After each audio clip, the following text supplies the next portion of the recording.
Hey guys, I'm Dov, and today I'm back with more Total War Warhammer 2 online action. Today we're back with the Warriors of Chaos, going to be taking on the Empire, so let's get straight to the lists. We've got Sarthrel the Everwatcher leading the way for Chaos here, very strong pick in this matchup with the Unbreakable. He's got the heavy missile resistance as well, and magic resistance of course to be able to shrug off all the missile fire and some spells as well. He's also got Searing Doom and Plague of Rust in this particular kit.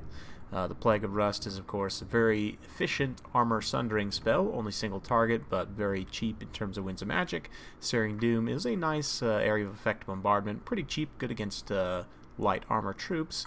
And then the Metal Shifting of course is that map wide 10% weapon damage and armor piercing every time one of these spells goes off, which is why we're going to be spamming those cheap spells, try and get as much out of that metal shifting as we can. We've got two Marauder Horsemen with throwing axes, front line of Chaos Marauders with a second line of Chosen with some Mirror Guard in the center. We've also got the Weird Spawn for armor sundering, the Summoners of Rage here for anti-cavalry purposes, and a solo Chariot here to be kind of an elite infantry killer. These guys are here to help run down skirmishers, get into the back line, help blow up like great sword formations and so on.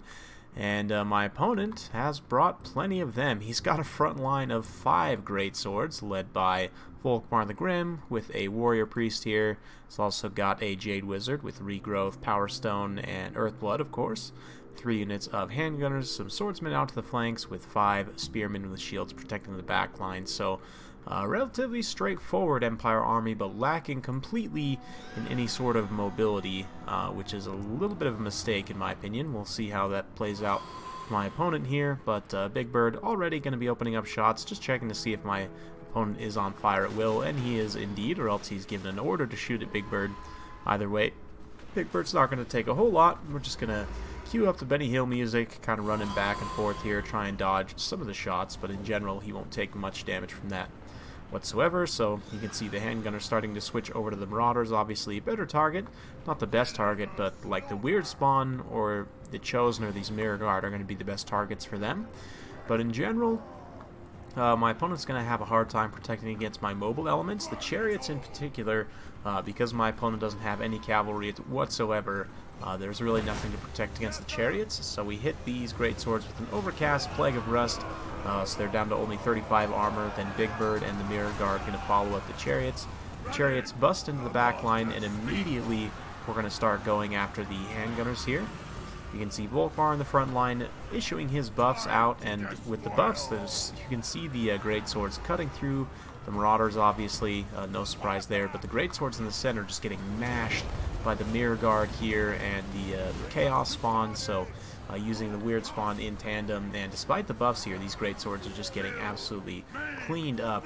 The other great swords doing relatively well here, Summoners of Rage coming in, and with the Spearmen supporting, it's still not going great for these state troops necessarily, but they are doing some damage to the Summoners of Rage. Looks like a banishment, potentially, no Soulfire going down there. The Warrior Priest also dropping his buffs, but at this point the Chariot has been able to roll up this entire formation and just bust everything up. You can see the Mirror Guard have broken through the front line, and yeah, overall things just looking pretty rough for the Empire.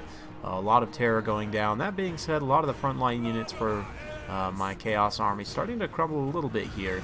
Obviously the Marauders will lose out to great swords, but other than that, they'll trade very cost effectively with a lot of these troops here.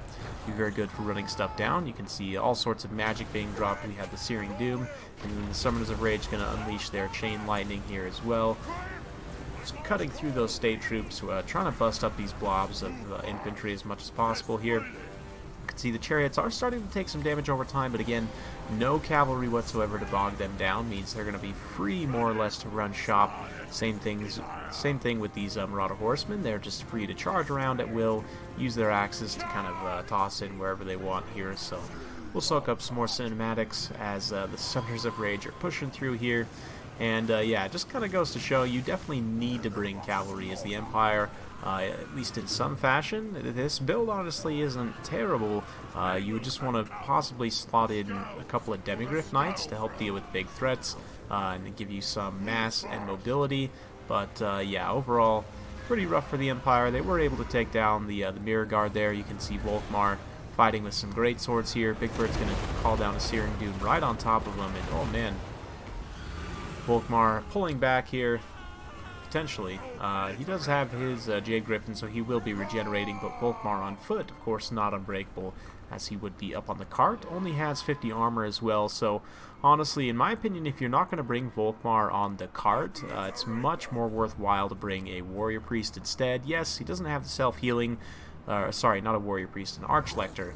He doesn't have the self-healing, but he does have much cheaper costs and more armor, and we can compare their melee stats in the end card as well. But yeah, you can see this Warrior Priest here getting pounded on by Dragon Ogres, pretty uncomfortable. Great swords have rallied to this pocket here, but the Mirror Guard, of course, fighting as well. And yeah, just a lot of the Empire troops scattered at this point being chased. And it is going to be a pretty long chase phase, if you will, just because of the nature of this map here makes these areas impassable. So you actually have to chase units like off of this little area right here, or off of this table edge. You really can't chase guys off this table edge much at all, which is a little bit unfortunate, but yeah, we'll fast forward a little bit through this late game stages. It's mostly just the Jade Wizard running around and Volkmar's Faith Squad making their final stand here. They do have great leadership, I'll give them that, despite the fact that Volkmar is not unbreakable here. But yeah, you can see the Chosen getting in there. Obviously, they don't have armor-piercing damage, but they don't necessarily need it against Volkmar with his light armor. He's only got that robe anyway, so yeah, the Mirror Guard, the Chosen, and Big Bird himself, of course, going to be getting in here and having a grand old time trying to take down the Grand Theogenist.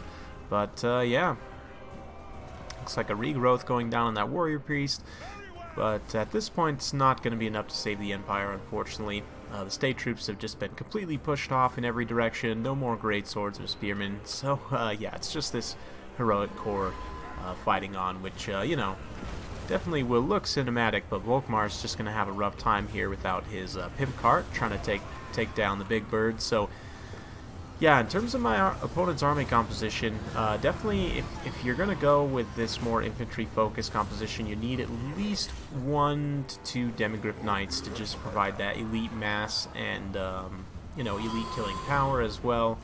They'll be able to stop up things like the chariots, shut that down, and as well another point of, I guess, feedback from my opponent there would be just to spread out your formation a little bit more.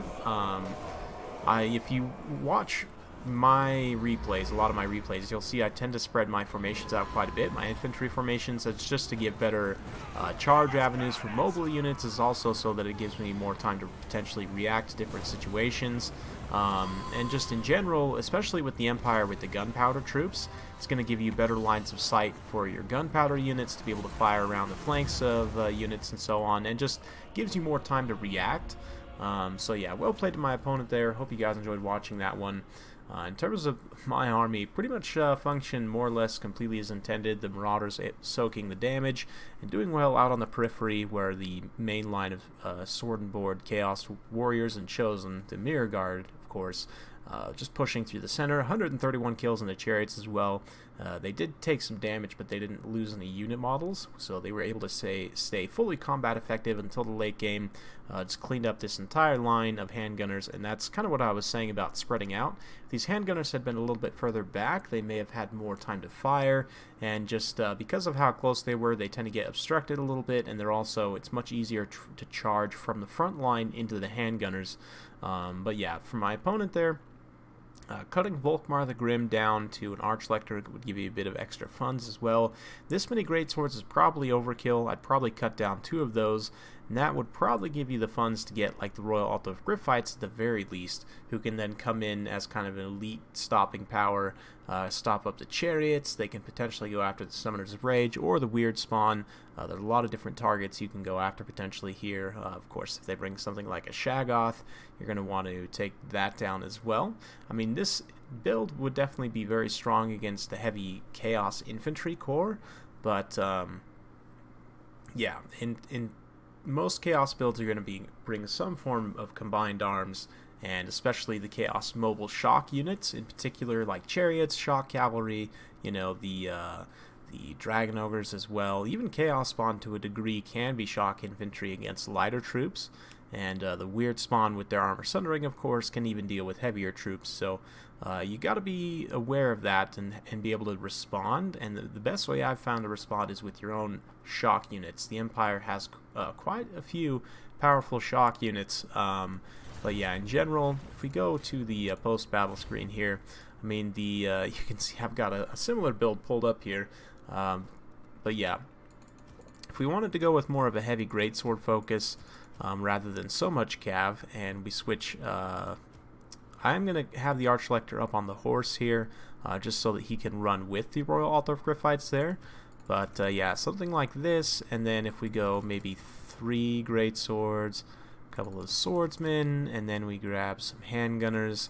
Handgunners, pretty decent, can potentially be risky, as you saw there, though, in that they're not as mobile as something like Outriders would be, but with the amount of funds we've got left, we could maybe even go in here and grab a unit of Empire Knights. Then we'll trade the Bright Wizard for a Jade Wizard, just to be keeping in thematic, in theme with what my opponent had there. And the Jade Wizard, definitely the most competitive choice, or the safest choice, I should say, in terms of keeping your units fighting on the battlefield, but you're going to get the most value out of that with the lower model count units.